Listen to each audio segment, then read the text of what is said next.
You are listening to Unified Through Chronic and Mental Illness with your hosts, Angie Roberts and Kimberly Murphy. Please be advised that some of the topics of this podcast can be triggering and sensitive in nature.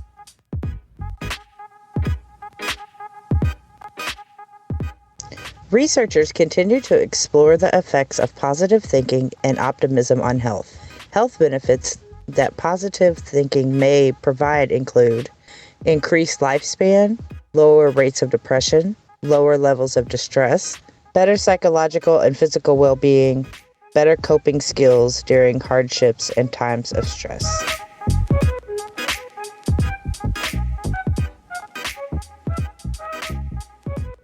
Hey everybody, welcome to Unified. Today's topic is 10 ways my diagnosis changed my life for the better. So number one is I have how to be compassionate to those with invisible diseases. I think before you are ever diagnosed with a physical or mental disease, you really have a hard time understanding what you cannot see. Mm-hmm. And so when I was diagnosed, I started to notice little things. But I was diagnosed early, like 1994. So it was very limited on the information that they had. It was a miracle that I had a doctor that would even diagnose me at such an early age. Yeah. I was 14, so it was really surprising that they would even do that. But I felt like it was all in my head because there was so much. That's what most people were saying about it. And I really didn't understand. I knew that I was in pain, though, all the time and tired. And, I knew that there was something wrong with me mentally. But at that time, you really weren't supposed to talk about that either. So, but after many trips to the ER, like I would think I was having a heart attack and they would tell me, oh no, it's only anxiety or it's only fibromyalgia. Right. And it's like, oh my gosh, this is horrible. But after being diagnosed with a mental illness, I think is when I really, really started to understand people better. And I started researching illnesses, and I really kind of fell in love with psychology at that point and the brain. So I think that's one reason that I love being an advocate for it. But I definitely became more compassionate to others because I could see and I could understand what they were going through. Right. I always seemed to be a compassionate person anyway, but it just deepened the compassion, I think. And now it's, I say I'm an empath because I feel things very deeply on deep I levels. think you are. I don't even have to be in the room with the person. Like, I could be on the phone with them and I just feel their pain and I hate it. So, I hate it. I hate it for them. It's not that I hate it, but I get what they're going through. But I think it did help me to gain compassion for those with the invisible diseases. Which is definitely a bonus. Yeah. Yes. Okay, so for me, I have, for number 2, people I have met. So when I say that, I've met some really amazing people, but when I first got diagnosed, I started losing friends, like, all over the place. Like, all of a sudden, people, because when you first get diagnosed, people are like, oh, I'm so sorry this happened to you. Is there anything I can do? And then after a while, you start to see people disappear because you can't do the things that you used to do. So all those little things that you used to do together, you're not doing anymore. So, and it's a bummer when somebody's sick and they have to cancel on you, or if they're not able to drive for an hour to go meet you somewhere because, they're not feeling well. It takes all the energy just to get there. So you start to lose all of these people. But then people start showing up for you. And so it usually, like for me, it took a while. I had this like period of isolation, which was really, really sad. I felt really alone and I wasn't sure like how my life was going to go. It was really scary. And but then people start showing up for you. So for me, I met people in support groups online. That's where I started. And Yeah, I can relate to that because I did too. yeah, and like the people there, all of a sudden it was just amazing because I met these two women, and I'm not going to say their names out of respect for them if they don't want me to, but I met these two women who are older than me, and just like both of them have these personalities where they're just like, they tell it like it is, you know what I mean? Those kind of women. Right. And they kind of took me under their wing, and they introduced me to a whole group of people who were going through the same thing. They educated me about lupus.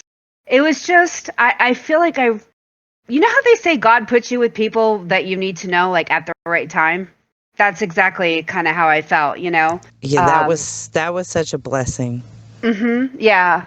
The other positive part of that too is that it gave me an opportunity to remove toxic people who drain my energy. So I became aware because I had so much limited energy, I became aware for the first time really that there are people who can give you energy by lifting you up, and there are people who can take energy away from you from just being drains, from being very negative people. So, Yes. you know what I mean? So, So true.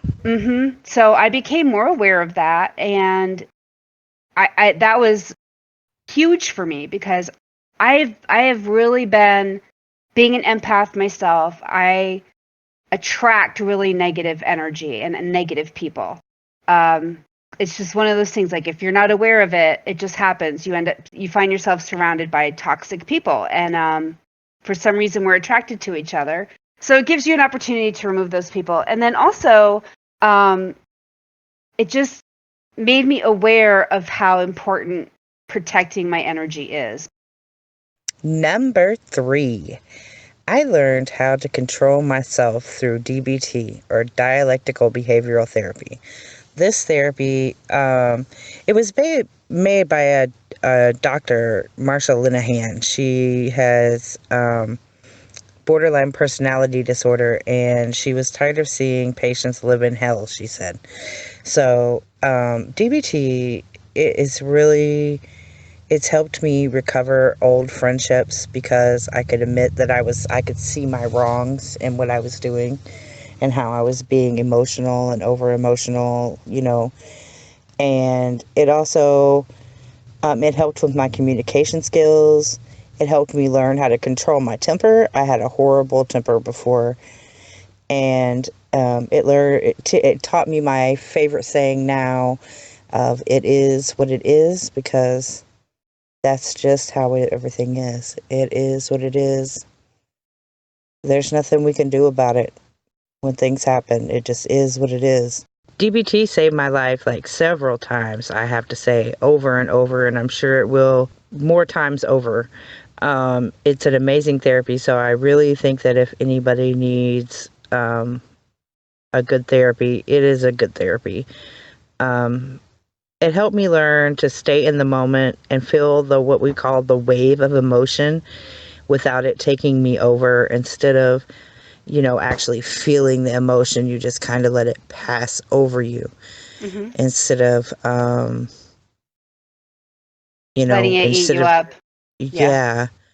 So I would say that that is definitely one of my biggest things that I would say is positive. And I made a lot of friends in my DBT classes too, and it was really nice. I still have a couple people from there that I talk to, so it's great to have good friends. That sounds really interesting. Yeah. I think, isn't cognitive behavioral therapy a part of that, like a subset of that? I'm not sure, but It's like a cognitive behavioral therapy and Buddhism put together. oh For the wow, okay. mindfulness. Yeah, for like the mindfulness. It's the Buddhism practice. So, which is not saying they are not, I'm saying this like It's twice. not a religion. They are not practicing a religion. Right. It's Important just some to say that. techniques. Right. It's techniques taken from Buddhist practices. If that makes more sense. Yes, it does. It does. Okay, so number 4 for me was greater appreciation. So Mhm. I have greater appreciation for the days that I can help other people, because for me, helping others enriches my life. If I can't be of help to other people, I don't feel useful. I feel like some people are just born to be of service to other people, and some are not, and I happen to be one of those. Um, so it's important to me that I can give to others that need it. So I had a much greater appreciation for those days, because before, I mean, you know, you don't think about, again, how much energy you have and how you want to spend it. Right. And then also, like, for myself, gaining my energy back and spending time in nature, because for me, being out in nature, I feel like it replenishes me. I honestly feel like just being Same here. outside, yeah, being outside just makes me feel so much better. So I can feel refreshed and renewed for whatever else I need to do. Um, and then just little things like, you know, I couldn't drive for a year. We talked about Mm, this before, where I right. had that issue where I didn't know where I was. So I couldn't drive for a year. So just being able to drive is a big deal. And I appreciate that so much now. Or, you know, there were times I couldn't walk very far. So on the days that I feel good and I can go for a walk in the park, you know, to me, that's huge. Like, some people don't think that's a big deal, but to me, like, that might be the best part of my day. Um, Right. yeah. So just being able to do those The, things matters uh, so much to me. the little things that we can do that people take for granted, like, Mm-hmm. definitely are big things for us.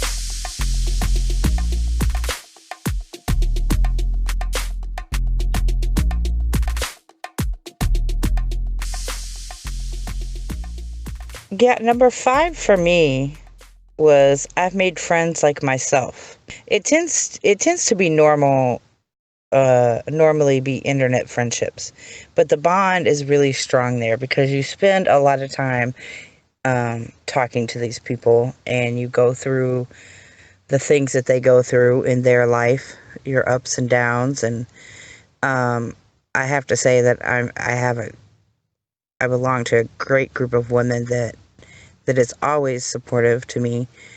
And anytime that I feel like I need them or anything, I know that I can post in there, and um, that they would definitely have some encouraging words to say, or even some of them private message me and, you know, check Mm-hmm. on me because they know I have mental illness, so they want to make sure that I'm doing okay. You know, it's great. It's like a little family. Mm-hmm. Um, they really, it's really nice. It is nice to have that. I can add to that and say that, you know, I know what group you're talking about, and I belong to the same group. I think that internet friendships are almost stronger because you don't see each other. So it's completely focused on communication. You really get to know each other pretty fairly quickly. You do. Yeah, because we all have something in common, some kind of chronic illness. So even if they don't have that chronic illness, they seem to be able to at least identify or be compassionate about it or be empathetic toward the situation. So number 6 for me is lifestyle change. So Mm, before I became diagnosed, I had, well, okay, so most of my life I had a pretty wild lifestyle, I will say that. It was wild in the sense that either I was having way too much fun or it was extremely stressful and very traumatic. So I was always like adrenaline, adrenaline, adrenaline, to the point where it became like CPTSD. Lupus slowed me down to more than anything. It brought me down to a depression, to be honest, but it kind of made me stop my life completely and just say, okay, what's going on with me? What do I need to do? You know, in a way that forced me to finally get psychiatric care for the mental illnesses that I have. Because before that, I was raising kids, I was married, but I still had bipolar 2 disorder. I still had CPTSD that was being untreated. So my focus became more outward on what I could do for other people, because I was constantly, you go through a period when you get diagnosed where you kind of like go inward and you're like, oh my gosh, what am I going to do? My life is going to be so hard. And, Definitely, kind of have a yes. pity party for a while. And I've always been the kind of person, like, if I started to get negative like that, I would immediately just be like, okay, I got to get out of my own head. What can I do? Who can I help? So I was at that place and I started volunteering at hospice and then later the animal shelter. And that really helped develop me in an outward level, Mm-hmm. and also on an inward spiritual level. So uh, it really helped me become a better person. And I Right, I can say, understand that. yeah, I say that though sometimes when people are like, how can a disease make you a better person?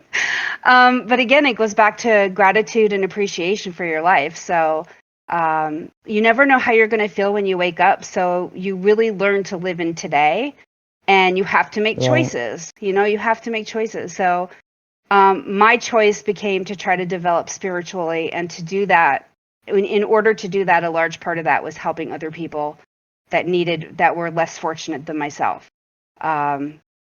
Which is, everybody thinks of it in different ways. I thought of it like hospice. I mean, I'm grateful that I have a disease that can be treated. Right. I'm not terminal right now, so that gave me Right. appreciation for my life. And it made me think.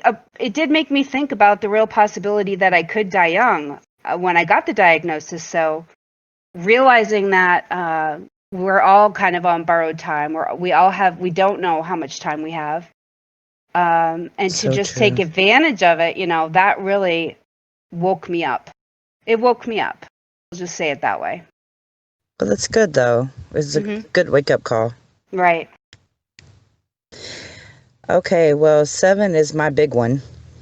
I learned how I was actually a toxic person before my mental Oh, diagnosis. yeah, that's a big one. I learned how to admit that I was a toxic person before my That's mental admit. diagnosis. Admit is the key word right Yes, there. that's Hmm. it. Yeah. So I went undiagnosed for years and not on meds. And then when I got diagnosed by a psychologist. Hmm. So he was having to call my doctor to write the meds because psychologists don't write meds, only psychiatrists. Um, so the doctor told him I was absolutely too young to be on depression medication. Wow. So, right. How old were So, you? when at that time, I was even older at that time. I was like in my 20s. Oh, wow. But before I I really got mental illness about the age of 12 to 13 years old. Hmm. So it was undiagnosed for several years. So up through junior high and high school, it was really rough. I mean, I was bullied, but that wasn't really the rough part, as much as my friends and I bickering back and forth. And then I would be scared that I was going to lose a friend, someone that actually cared for me, and I would start freaking out Hmm. and trying to hang on to that person, kind of like they do in BPD. Right. So, yeah, I've been told I have BPD symptoms, so that could be one. Like, I've Hmm. really learned to control that symptom now, so I'm really proud of that. And DBT really is another thing that I can say that it helped change my thinking from being such a toxic person. It really taught me to think outside of myself, and, you know, just when you're freaking out, you've got to, either just not talk to people or whatever. Hmm. So I would say that was a big thing that I did learn, and I'm glad that I learned it Yeah, because so that I could change it. a lot of people don't take responsibility. Right, and that's something I've learned. We have to take responsibility. I mean, I just feel like I've learned it through adulting, but Right. you're supposed to learn it through adulting anyway. That I've just taken my own responsibility for everything that I do in any situation. It doesn't even have to be. A lot of people will say, oh, well, they did this part, and it can be like somebody that did the worst part of the situation, but what part did I have in it? Was there a part that Right. I had in that I can learn from? And Exactly. I think that's so important to learn from your mistakes. And Hmm. it just really helps you to not be toxic to other people. Right. In every situation, Right. it takes two people. So there's always something that you can learn from and develop yourself better, no matter what the situation is. So I think that's awesome that you were able to admit that and get help for that. That is great, Angie. Yeah, well, it just needed to be done. Hmm. Right. Yeah, I wasn't always the best person either, and that was one of the hardest things for me to admit is that I did have a toxic attitude towards a lot of things, and so I needed to go Right. and get help for that. Um, and a lot of that is mental illness for a lot of people, and so I'm always It telling really people, is. yeah, don't be afraid to go and get help because it's not just going to make you feel better, it's going to make your entire life better. You'll It's be going to able to enhance your life. Right. You'll be able to take your whole life as a whole and just say, okay, where are the parts that are broken? I can work to fix that now. Now I can actually handle that. And get the skills you need to be able to do that. But you can't do that until you get help first, I That is so think. true. Yeah. Yeah, no, that's true. So number 8 is a renewed sense of purpose and confidence. So we grew up thinking that our worth is based on our career, relationships, having babies, all those Hmm. basic things. And so when you become disabled, maybe you can't work anymore. Maybe you're not able to Yes. have children. Maybe you feel like you're a bad parent because of your struggle. Hmm. Uh, Maybe your relationship isn't going so well, or somebody's left you because you were diagnosed. I know so many women from my support groups where their husbands decide 5 years in or whatever that they can't handle it and they leave.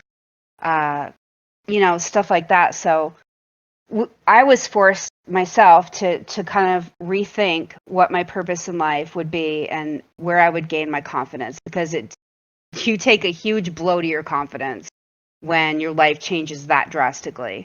Um, I had plans. I was getting ready to finish my occupational therapy degree and I was going to do this or that, the other thing. We had all these plans and it all came crashing down with that one diagnosis. So for me, like I said before, volunteer work kind of put me down a path of hospice, the animal shelter. With the animals, especially like animals, animals are really good for people. I think with mental health issues because I they think so connect to you. too. Yeah, they connect to you on a different level, and they can be very therapeutic. I would go in there and work as a cat socializer, and so my job was to just go in there and some of the cats would be extremely shy and unadoptable. Basically, they would Hmm.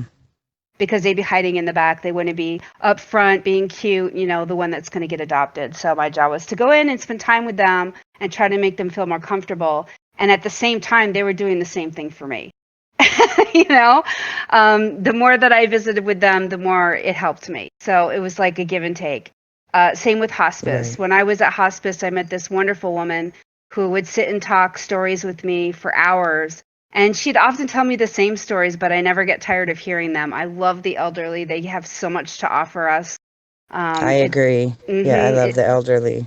it's such a shame that they're so invisible in our society because they are so loving and they have so much to offer. And, if anybody wants to try volunteering, be a hospice companion because they will love to sit and talk with you and play cards or whatever. But anyway, helping others led Right. me down that path. The support group, this podcast, it just, it, you take a step and you take the next step, like the mantra we used last week. Right. You just have to take the first step and it leads you down this beautiful path. And so yeah, that's how I decided my renewed purpose was to give my time where I could, no matter how I could. If I couldn't leave the house, There's things you could do on the internet. You can do a support group. You can do a podcast. You can write a blog. You can write articles. There's a lot you can do to help other people, and we all have our talents. So Right. you don't need to just sit and wither away. I mean, just because you have a disease doesn't mean that you don't have things to offer. Absolutely, I agree with that. You just have to find your niche.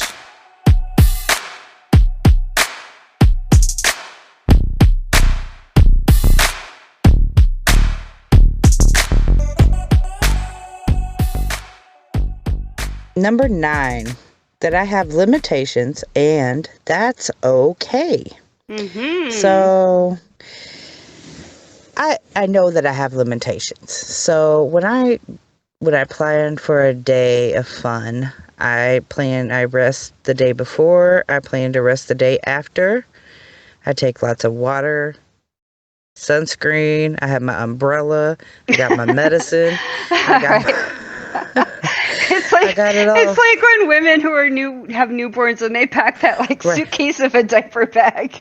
Yeah, I gotta have Yeah. all that stuff because the sun could make me sick, and so it's quite interesting to go out with me on a day. But I've learned that those limitations are okay. It's okay, and it's gonna be okay. Like, there's just my new normal, you know.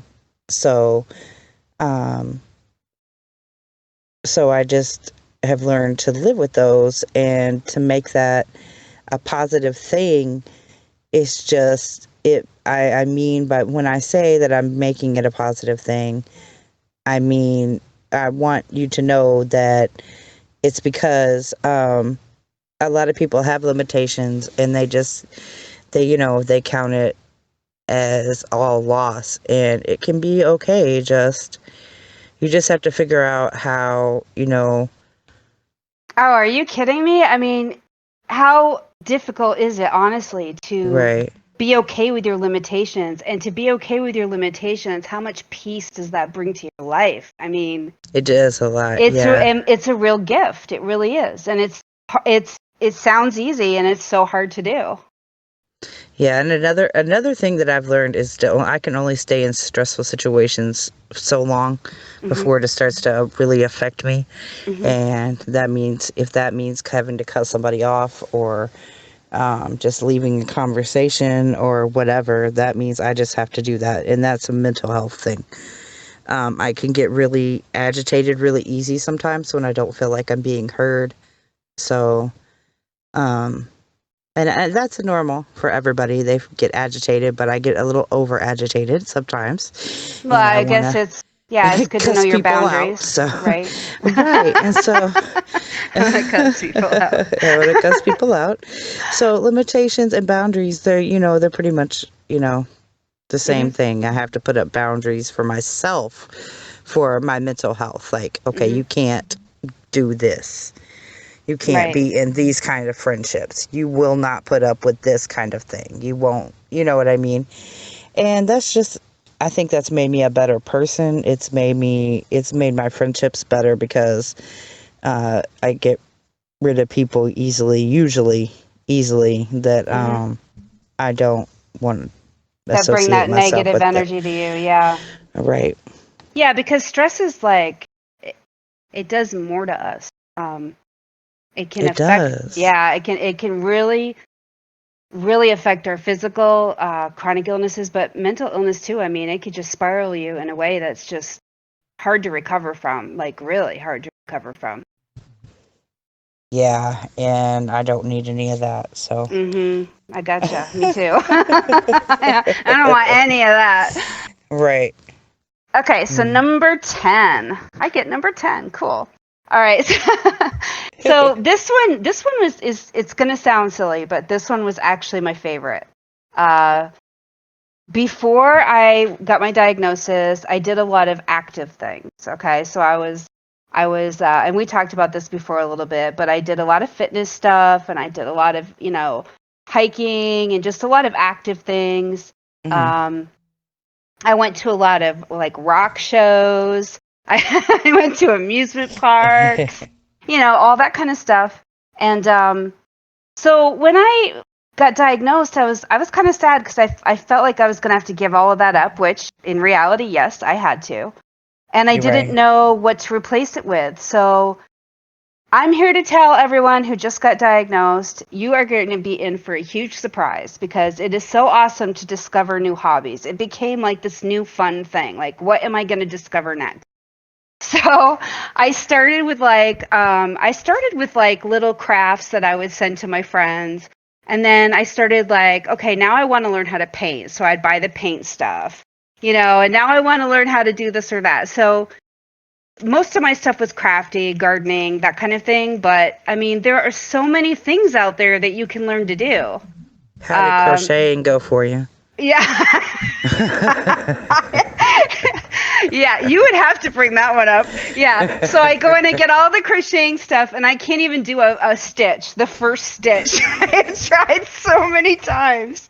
But see, like, that is like that. I would have never tried that before. It never would have crossed my mind to do something like that before. So, or cooking, like spending some real time learning new recipes. I would cook a new recipe every week.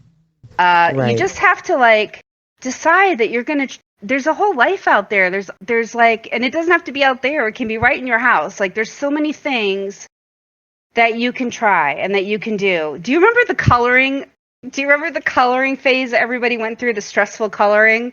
Yeah, I still do that. Yeah, I got into that too. That was one of the first things I did. So, don't lose hope. Find the things that you're good at. Find the things that you're horrible at that you love doing anyways. There's a lot you can do still. And so, for me, just like I take pictures of birds. I never thought I would do that. I do crafts, music, games with friends. I have so much fun playing games with friends online. Binge watching on Netflix with my husband, doing this podcast is so much fun for me. I would have never thought of doing this before. So, I think the biggest blessing that I've had since being diagnosed is just how much it opened up for me to explore. It forced me to do that, and I'm grateful for that. Right. I agree with that. It does force you to explore new things to do, especially if you can't go to work. Yeah, because you have lots of time. Right. Yes. So true. Oh, and don't you just love these people who are like, I wish I could stay home all day? It's like, really? Yeah, on this pay, you bet you don't. Exactly. And it's not always fun. We get bored. We do get bored. Very bored. And I just love laying around being sick sometimes. So yeah, you people who have a job, you just don't be mean. So what is our mantra this week, Angie? Keep your face always toward the sunshine, and the shadows will fall behind you. I love that. It reminds me of sunflowers. Really does, doesn't it? That your poor sunflowers that your squirrels are eating. I know. Yeah, darn she's got squirrels. A real problem with that. I do, and I'm out here building this beautiful garden on my balcony, and these squirrels they're like, thank you for the feast. We're just loving this. Thank you for the food. And it's so funny because I go to the park and I feed the squirrels. Like I'm sounding like I'm this old woman, but I go to the park and I do feed the squirrels. And then I come home and I yell at the squirrels who are eating my flowers. So that's humans. That's humans in a nutshell. You got to feed the squirrels that are eating your flowers. Just sums up humans, doesn't it? Right? Definitely. So we thank you guys for listening, and I hope that you enjoyed hearing our voices for once. I know it's been nice for us to talk for a little bit. We've been so lucky with so many guests who have just popped up and asked to be a part of this, and it's so amazing. We're incredibly grateful, and it was totally unexpected. But we do hope that you enjoyed hearing a little bit more about us, and we thank you for your time. And just remember, we're stronger together. Have a great day, y'all.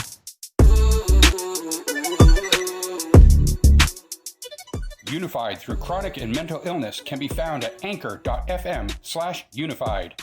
There you can find all social media links as well as other ways to listen.